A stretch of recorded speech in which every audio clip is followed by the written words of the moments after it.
Marwari media आप देख रहे हैं। आज है 31 दिसंबर 2022 शनिवार का दिन और हिंदू तिथि के अनुसार पौष माह के शुक्ल पक्ष की नवमी तिथि है और आज साल 2022 का अंतिम दिन है। यह साल भी काफी खास था और यह साल भी काफी कुछ सीखा गया, बता गया और धन्यवाद करूंगा मैं आप सभी मित्रों का, क्योंकि पूरे साल आपका प्यार यूं ही बना रहा। कई मित्र तो पिछले कई सालों से लगातार वीडियोस देख रहे हैं और अच्छे अच्छे कमेंट भी करते हैं। एक बार आप सभी मित्रों और भाइयों का तहे दिल से धन्यवाद। और आज आपसे परिचय करने का भी मन हो रहा है, इसीलिए कमेंट बॉक्स में जरूर लिखिएगा आप राजस्थान के कौन से जिले से हमें देखते हैं या सुनते हैं। कमेंट बॉक्स में जरूर लिखिएगा। अब नजर डालते हैं देश और प्रदेश की बड़ी खबरों पर। शुरुआत सबसे बड़ी खबर के साथ करेंगे। प्रधानमंत्री नरेंद्र मोदी अपनी मां हीराबा का अंतिम संस्कार करने के तुरंत बाद ही काम पर लौट आए। सुबह 9:40 पर अहमदाबाद में उन्होंने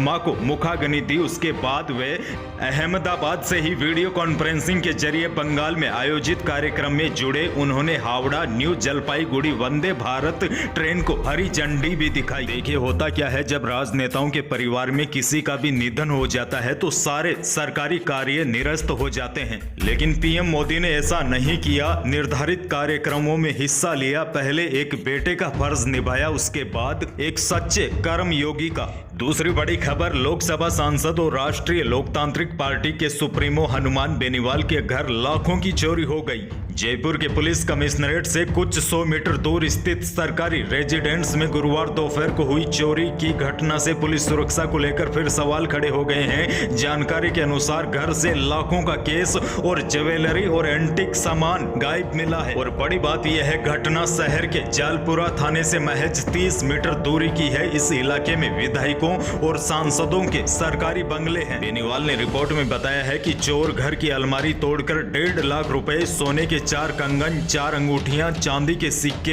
एंटीक वस्तुएं और रसोई व बाथरूम के नल और रजाई कंबल तक चोरी करके ले गए। इस घटना के बाद सांसद हनुमान बेनीवाल ने अधिकारियों को जमकर घेरा है। बेनीवाल ने कहा है कि उनका घर थाने से 30 मीटर की दूरी पर है। जयपुर कमिश्नरेट में सांसद के घर चोरी हो रही है तो फिर आम लोगों का क्या हाल होगा। बेनीवाल ने कहा है कि पुलिस ने मामला तो दर्ज कर लिया, लेकिन एक्शन अभी तक कुछ नहीं हुआ है।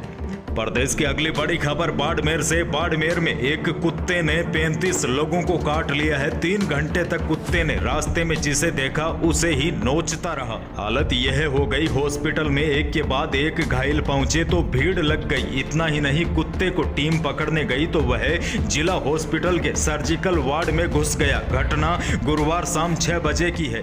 3 घंटे की कड़ी मशक्कत के बाद 10-15 लोगों की टीम ने कुत्ते को काबू किया। बताया जा रहा है कि कुत्ता पागल हो गया था, इसीलिए जो मिल रहा था उसी पर हमला कर रहा था। हालांकि कुत्ते को पकड़ने के बाद उसकी मौत भी हो गई।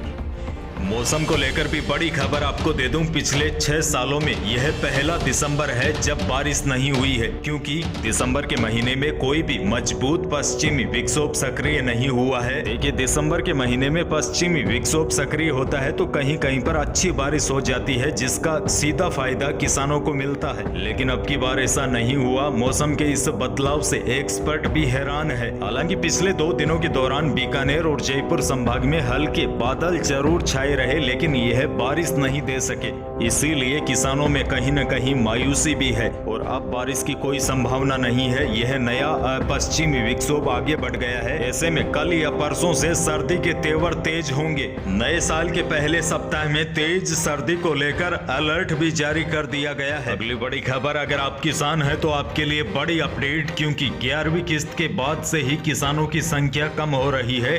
2 करोड़ लोग पीएम किसान योजना से बाहर हो चुके हैं। अगर इस स्कीम से जुड़े रहना है तो आपको ई-केवाईसी और भूमि आलेखों का सत्यापन करवाना होगा।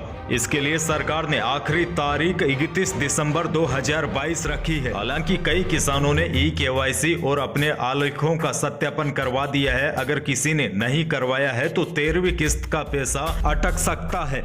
किसानों के लिए एक और बड़ी अपडेट। रबी फसलों की बुआई का काम लगभग पूरा हो चुका है और अब किसान अपनी फसलों की देख रेख में लगे हुए हैं। लेकिन आपको बता दूं, फसलों की प्राकृतिक नुकसान से बचाने के उपाय भी करने होंगे। और बड़ी बात यह है, प्रधानमंत्री फसल बीमा किसानों की फसल के लिए सुरक्षा कवच का काम करेंगे। फसल बीमा करवाने के लिए अब आखिरी मौका है।